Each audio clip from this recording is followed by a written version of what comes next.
Assalamualaikum warahmatullahi wabarakatuh. Kita sambung lagi kajian kita tentang Gerakan Ahmadiyah Lahore Indonesia dan Kebangkitan Nasional kedua, dipaparkan oleh Simon Aliasir. Bismillahirrahmanirrahim. Para pemirsa yang budiman, cara Nabi suci Muhammad Shallallahu Alaihi Wasallam mempersatukan manusia melalui dua jalur,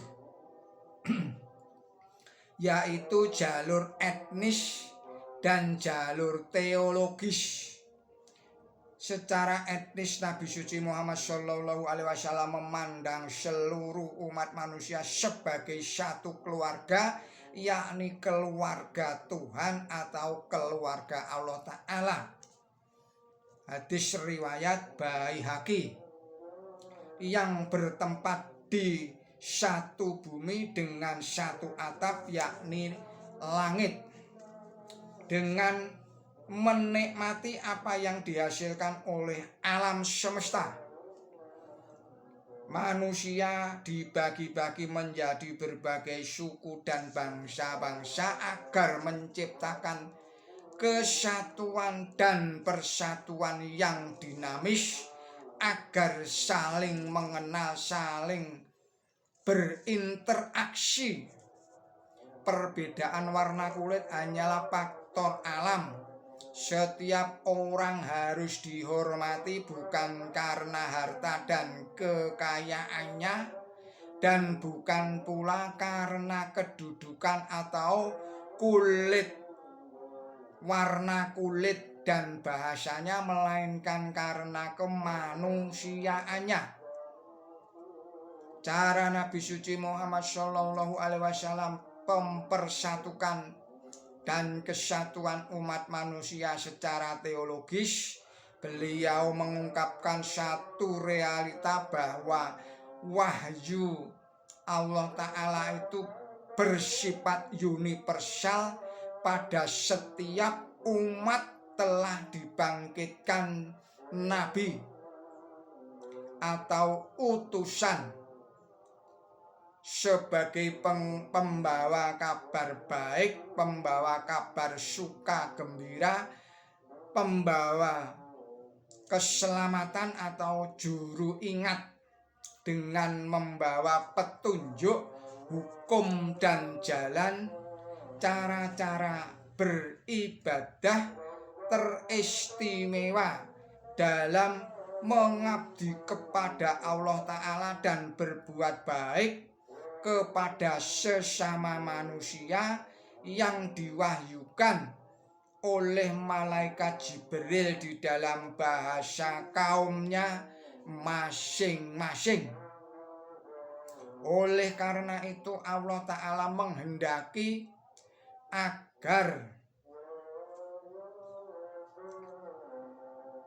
Nabi suci Muhammad Shallallahu Alaihi Wasallam mengusahakan tercapainya suatu modus vivendi dengan umat beragama non-Islam atau ahli kitab. Allah berfirman di dalam surat nomor 3, yaitu surat Ali Imran ayatnya 63. Bismillahirrahmanirrahim. Wahai ahli kitab, marilah kita kembali kepada satu pegangan yang sama-sama kita akui, yaitu bahwa kita hanya mengabdi kepada Allah saja, dan kita tidak menyekutukan Dia dengan apapun. Juga serta kita tidak akan mempertuhan seorang pun juga di antara kita.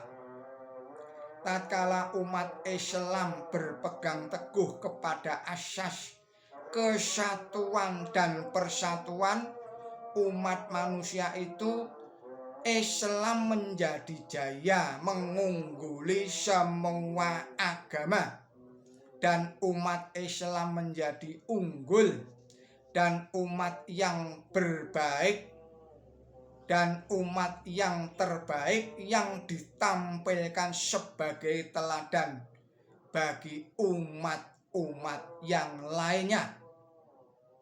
Dalam konteks demikian, Islam benar-benar berfungsi sebagai mestinya.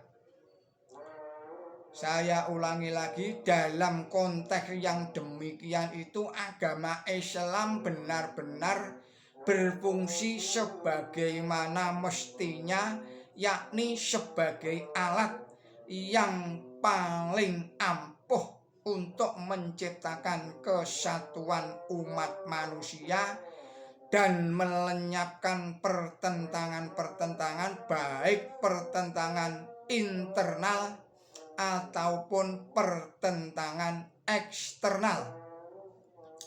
Dominasi agama Kristen, akan tetapi sayang, setelah masa kejayaan yang berlangsung selama 3 abad itu, secara berangsur-angsur cahaya Islam memudar. Sebabnya ialah karena umat Islam meninggalkan Quran suci.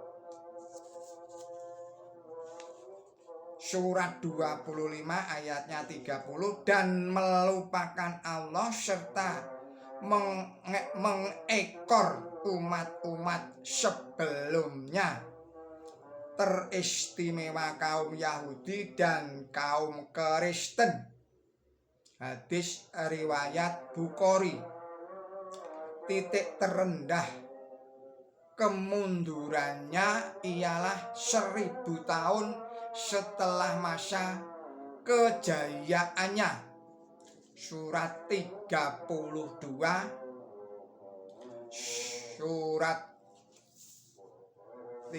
ayatnya 5. Surat 32 adalah surat As-Sajdah. Bersamaan dengan itu mulailah masa kebangkitan Kristen yang melahirkan berbagai macam fitnah. Hal ini disebabkan karena dogma dan doktrin agama itu berupa paksaan. Dogma Trinitas, dosa waris, penebusan dosa, dan lain sebagainya diterima umat karena paksaan, dipaksa atau terpaksa. Demikian pula penyebar luasan agama itu terdapat di dalam Matius 28 ayat 19 dan 20. Surat Markus 16 ayat 16 dan 17 juga terdapat di dalam surat Lukas 14 ayatnya 23 yang kemudian disebut sebagai gerakan kristenisasi.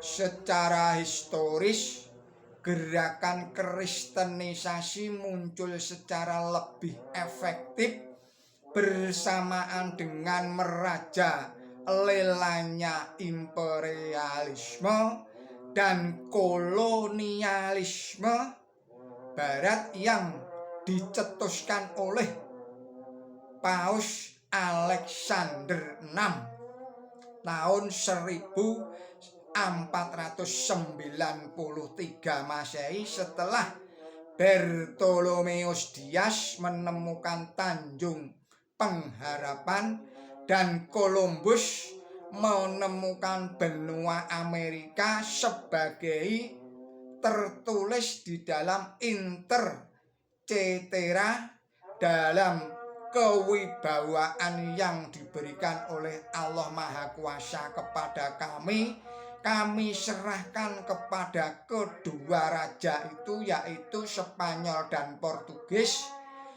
beserta keturunannya untuk segala waktu, agar di sana menaklukkan bangsa-bangsa barbar serta menjadikannya seorang Kristen.